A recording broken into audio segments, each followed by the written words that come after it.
what I wanted to start the show with, actually today, Abhijit, is I've been noticing this trend a little bit because I came across this tweet. I think you shared it, and I came across this tweet the other day. This is a tweet from Dave Weigel. This is a guy that works for the Washington Post, and basically said, got 2 scam calls today, and I swear to God, my first thought was, this is good. COVID-19 cases in India must be low enough for people to go back to the office. Now, it's something I've been noticing, and this is a bit of a trend, that if you're this kind of like casual racism against Indians is a bit of a trend that I've noticed from liberals, because, apparently it's okay because Modi is in power, a right-winger is in power.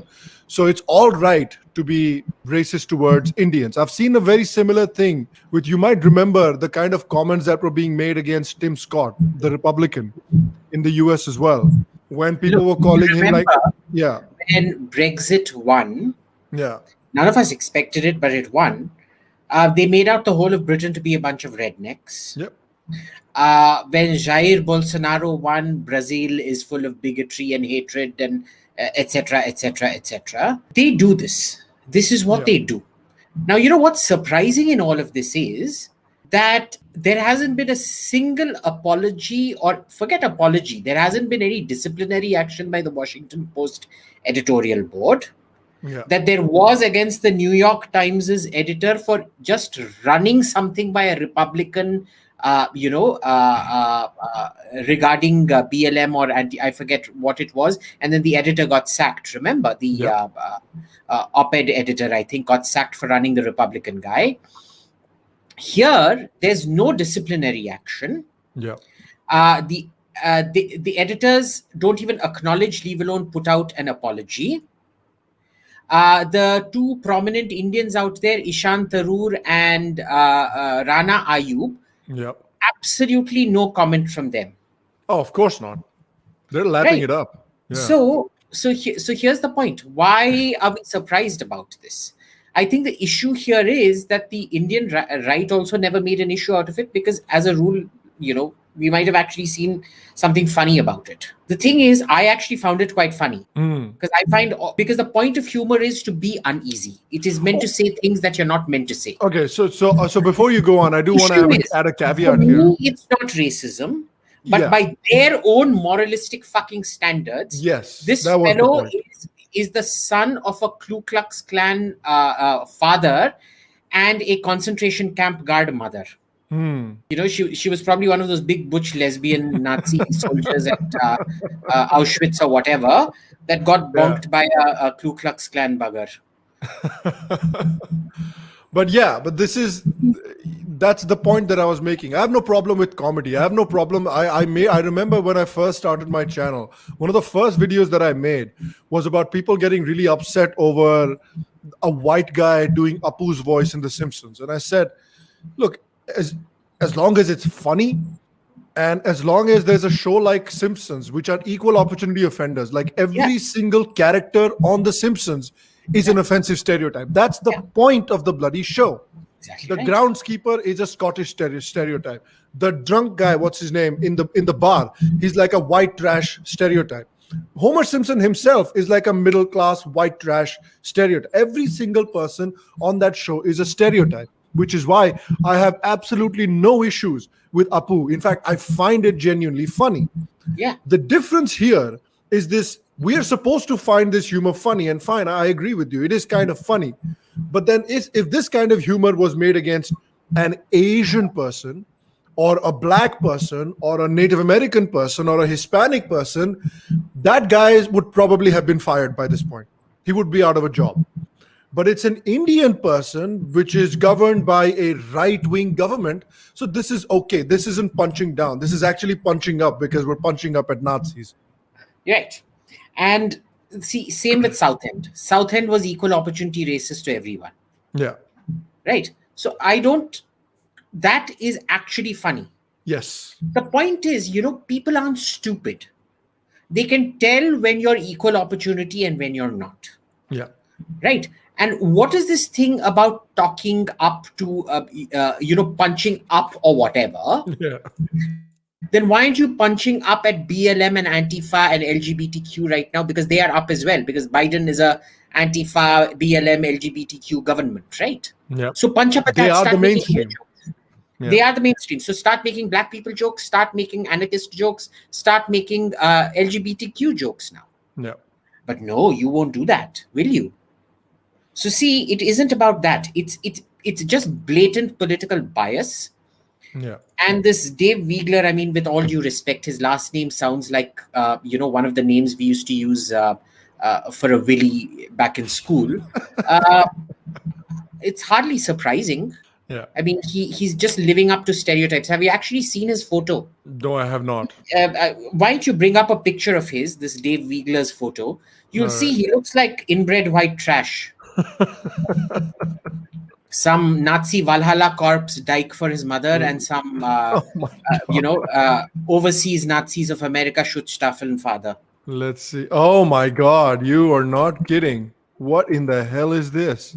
He looks like a porn star from the 70s. That's what he looks like. Like a Ron Jeremy. That's what he looks like. He looks like a porn star from the 70s. Look at this guy. Yeah. Come along now. Porn stars look good. He does not. Yeah. But what I'm trying to say is I would not be surprised if somebody told me this is a porn star from 1978. Like, he's clearly a pathetic piece of shit, right? I mean, he looks inbred. It's an interesting frame of mind that people have to put themselves into, Kushal, isn't it? That for me, making fun of minorities, making fun of oppressed groups, making fun of marginalized groups is probably the worst thing that you can do in the United States today. But somehow you are able to put yourself in that frame of mind where making fun of a certain minority group just based on who they have voted for or how they think, it's considered completely appropriate. In fact, it's considered something that will actually boost your social status within the woke crowd if you do it. It's an incredible frame of mind that you're able to put yourself into. It's like it's like next level mental gymnastics, Kushal. Yeah, so I want to challenge this notion of punching down. Why is punching down not good? Because you tell me, man. I have no idea. Yeah, so first of all, the reason is that these people first set the rule that punching down is not good. There is a difference in being racist. There is a difference in being downright bigoted. So good. Look at it like this. Who set the rule that punching down is a bad thing? The left did. Then they decide who is down and who is up. And then they keep punching according to their premise. They set the rule. And then they keep changing the rule. I don't care whether you're supposed to punch up or punch down. I really don't care. Like Simpsons, if you were to look at Simpsons from an Operation Olympics mindset, that's exactly why they stopped Apu, right? They were like, oh, why punch down? But Simpson was not punching down. It was punching all over the place. Yeah. So that's not punching down. So I actually don't like this concept of punching down. You should be allowed to make jokes on everyone and anything. And look, in humor, always remember, intent matters. And here's where the problem is. On Twitter, I'm not saving this guy. I don't know who this person is. I could care less about him. He's in Washington Post, so I don't take them seriously anyway. But the point is that from a tweet, I don't know the guy's intent, so I'm not going to assume his intent there. But the point is that there is a modus operandi about how these people operate. And this is where I think we as people who believe, forget what Simpsons did. Look at what we do here at the Sham Sharma show, right? What do we do? All three of us, we make fun on, there are jokes about Abhijit, there are jokes about me, there are jokes about you. We make fun of Modi, we make fun of Amit Shah, we make fun of Mamata Banerjee, we make fun of everybody. This show is an equal opportunity offender. Yeah. We will offend everyone. We don't care. We just want to have a laugh.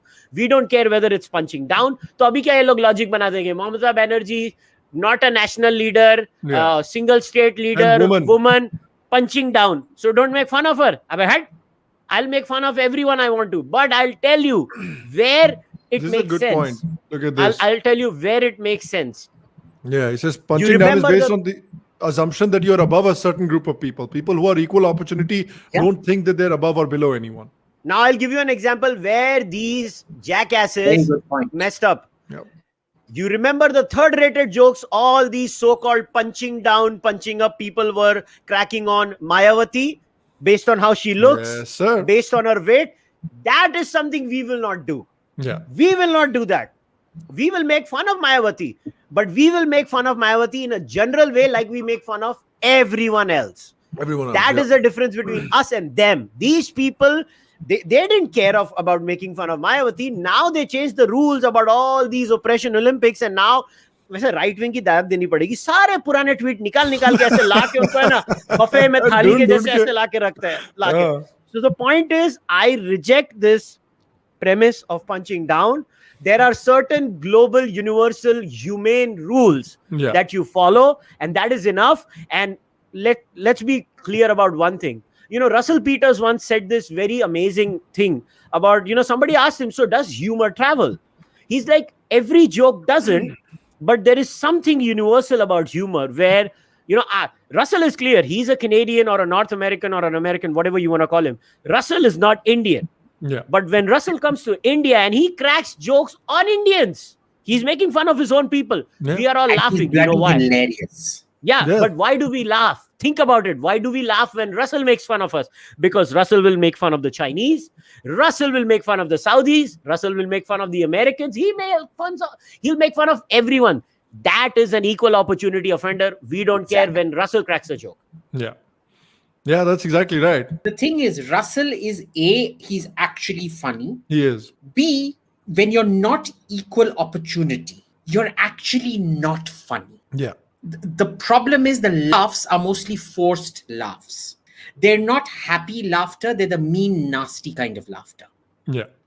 Whereas when you're equal opportunity, you just whoosh, you're completely relaxed. And even if they're making fun of you, mostly ends up making fun of a lot of his own family, of his dad. You're going to get beaten the real bad and shit like that, right? Yeah. It's good natured humor. Yeah, there was a great part about, the people were asking, I think Bill Burr went on Conan O'Brien's show, and Conan O'Brien was asking him, why do people like you so much? Like, why are you so successful? Why are you universally loved at a time where comedy has become so woke and this and that? And he said, it's because I hate everyone and because I'm making jokes on everyone. Like, if I make jokes on Democrats, then Republicans laugh at me, and then I get angry at the Republicans, then I make jokes at Republicans. Then the Democrats laugh with me, then I get angry at the Democrats, and I make joke at the Democrats. So it's like, my goal is to basically offend as many people as possible with as little amount of words as possible. And that's why he's as successful as he is, and he's as beloved as he is. Because people know when you go to his show, no one is safe.